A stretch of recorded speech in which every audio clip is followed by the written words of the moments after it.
Salut, j'espère que ça va bien. Donc, on retourne pour continuer avec notre vidéo sur le schéma de ce type d'appareil, de ce type de convertisseur 3224 volts. Mais si c'est 12 volts, c'est exactement pareil aussi. Donc, comme je le disais tantôt, c'est cette partie, on va plutôt s'intéresser à cette partie-là, la partie power supply, ou encore la partie alimentation de l'appareil. Donc, c'est cette partie qui permet à l'appareil de s'allumer. Et voilà. Maintenant, comme sur n'importe quel appareil électronique, il y a forcément un bouton d'allumage et un bouton voilà, qu'on actionne pour pouvoir mettre en marche l'appareil. Et cet appareil ne va pas faire exception. Sur cet appareil, on a un bouton on-off ici. Et la ligne rouge que vous voyez là, c'est même écrit ici BAT+. Donc c'est le plus de la batterie qui vient en fait jusqu'à ce niveau de l'appareil. Et on a également le moins de la batterie aussi qui continue jusqu'à ce niveau. Maintenant, comment l'appareil s'allume? La procédure est assez, bon, on va dire plus ou moins simple, mais vous allez voir, c'est vraiment toute une procédure, tout un truc, un cheminement à suivre. Et si vous suivez de A à Z, vous allez vraiment comprendre qu'il n'y a rien de compliqué. Maintenant, c'est ce bouton qui est là, ça c'est le bouton d'allumage de l'appareil. Maintenant, quand on actionne sur ce bouton, le bouton est normalement ouvert. Ça veut dire que le bouton ouvre le circuit. Et voilà, naturellement, normalement, le circuit est ouvert. Maintenant, c'est à partir du moment qu'on actionne maintenant sur le bouton, on va le mettre en état on et il va donc fermer le circuit à ce niveau. Et en fermant les circuits à ce niveau, le plus de la batterie qui est ici, qui est de 24 volts ou bien quelque chose comme ça, va se retrouver ici, sur ce nœud-là. Et on voit bien que sur ce nœud, on a un condensateur en série avec cette résistance-là. Et puis on a également cette résistance qui elle est mise donc sur le moins de la batterie. Donc ça veut dire que quand le circuit est ouvert, on a le moins de la batterie qui vient sur tout ça en fait. Donc le condensateur n'est pas du tout chargé. À partir du moment où on actionne, on ferme le circuit à ce niveau, le plus de la batterie va se retrouver sur le plus de ce condensateur et le moins de la batterie viendra donc se retrouver ici, ce qui va donc avoir pour effet de charger ce condensateur-là parce qu'on aura placé le condensateur. Le simple fait de fermer ça, c'est comme si on a placé ce condensateur-là en parallèle avec la batterie, bon, bien sûr en série avec cette résistance qui est là. Ok. Donc le condensateur va se charger et pendant le temps de charge de ce condensateur, qu'est-ce qui va se passer? C'est que le courant va traverser le condensateur. Un condensateur, le courant continu ne traverse pas le condensateur que lorsque le condensateur se charge. Et une fois qu'il est chargé, le courant continu ne va plus continuer à le traverser. Donc pendant le temps de charge de ce condensateur-là, de 22 microfarads, un courant va circuler comme ça. Et une fois que le condensateur est chargé à un certain niveau, donc on va se retrouver avec un certain niveau de tension en fait sur ce nœud-là. Parce que le condensateur s'est chargé, on n'a plus 0 volt ici, mais on a la tension du condensateur. Voilà, c'est ce qu'on va donc retrouver ici, en fait. Ok, donc ça va avoir donc pour effet de saturer ce transistor qui est là parce qu'on aura un niveau de tension différent de 0 ici. Et ce niveau de tension qui est différent de 0, l'émetteur de ce transistor étant à 0, on a un niveau de tension supérieur à 0 ici. Donc ça va avoir pour effet de rendre ce transistor-là saturé et puis ça va donc tirer, c'est-à-dire le transistor va donc conduire le courant. Si le transistor conduit le courant, ça veut dire que les collecteurs du transistor et l'émetteur du transistor sont fermés, quoi. Donc, la tension qu'on a sur l'émetteur sera donc tirée sur le collecteur. Et la tension qui est sur l'émetteur de ce transistor-là, c'est le moins de la batterie. Ok, donc on va retrouver le moins de la batterie sur le collecteur de ce même transistor qui est 42. Et le moins étant à ce niveau-là, ok, le moins de la batterie est à ce niveau. Ça va aussi avoir pour effet de en fait faire quelque chose sur ce transistor qui cette fois-ci est de type PNP. Ici on avait un NPN qui avait besoin donc d'une tension de base supérieure à la tension de l'émetteur de la tension de seuil, ok, pour qu'il puisse conduire. Et pour le cas des PNP, c'est plutôt le contraire.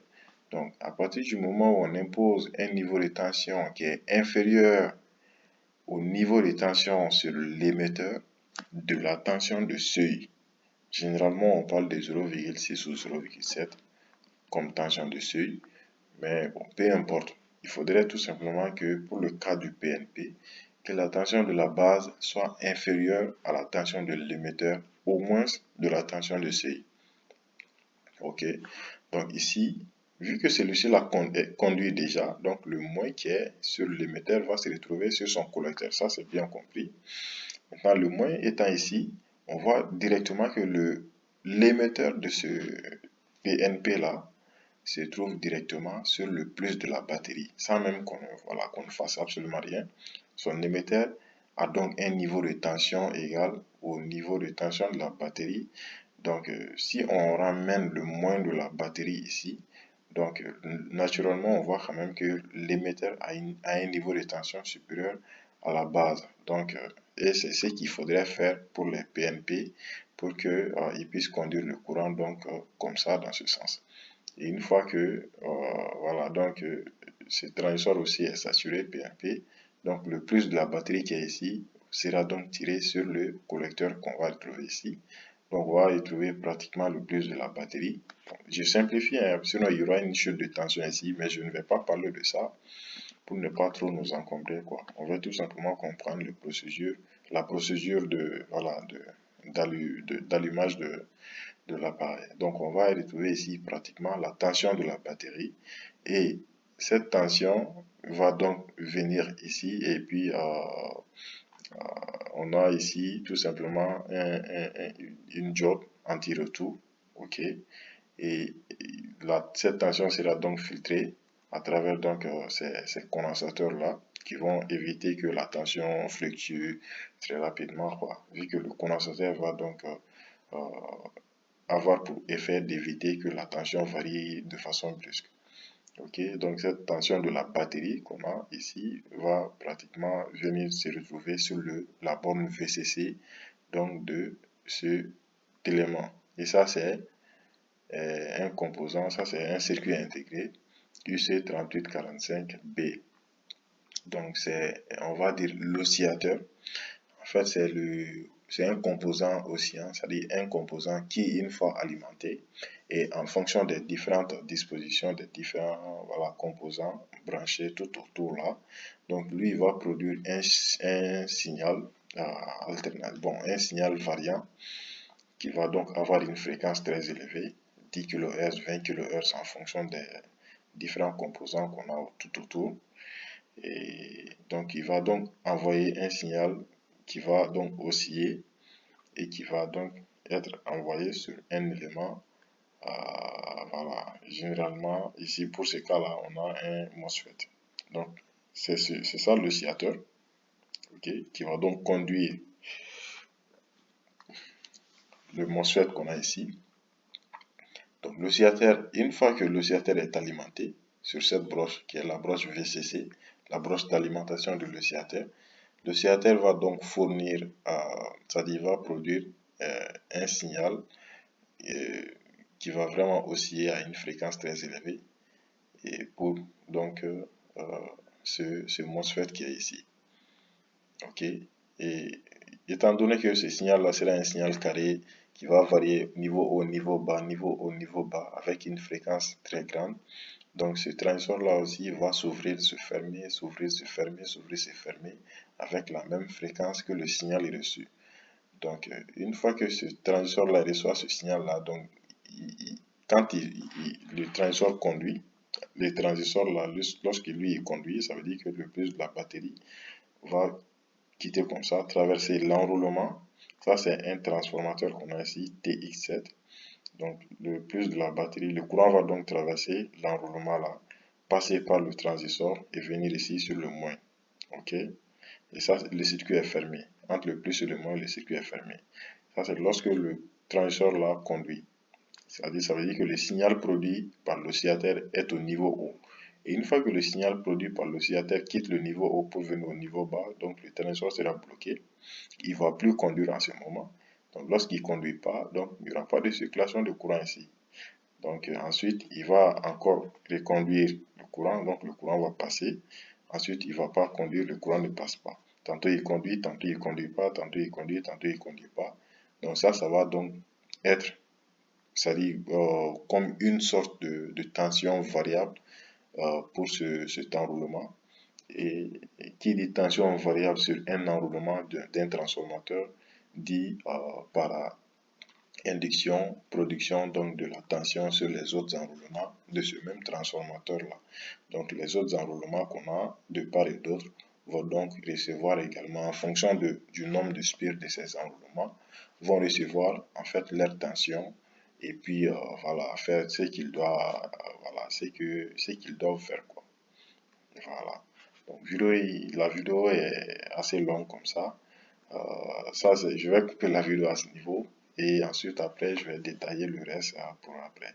Donc je récapitule un peu.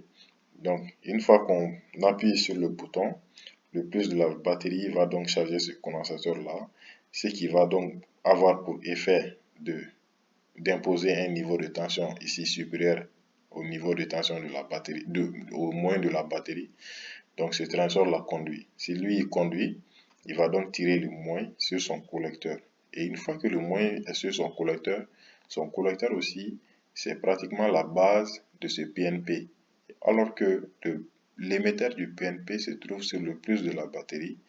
Et le moins étant ici, donc lui aussi pourra conduire comme ça. Donc il va tirer le plus de la batterie sur son collecteur. Et une fois que le plus de la batterie parvient à accéder à ce niveau, c'est fini, hein, ça vient directement. Voilà, il y aura tout simplement une chute voilà, à ce niveau de 3 quarts fois 2. Voilà.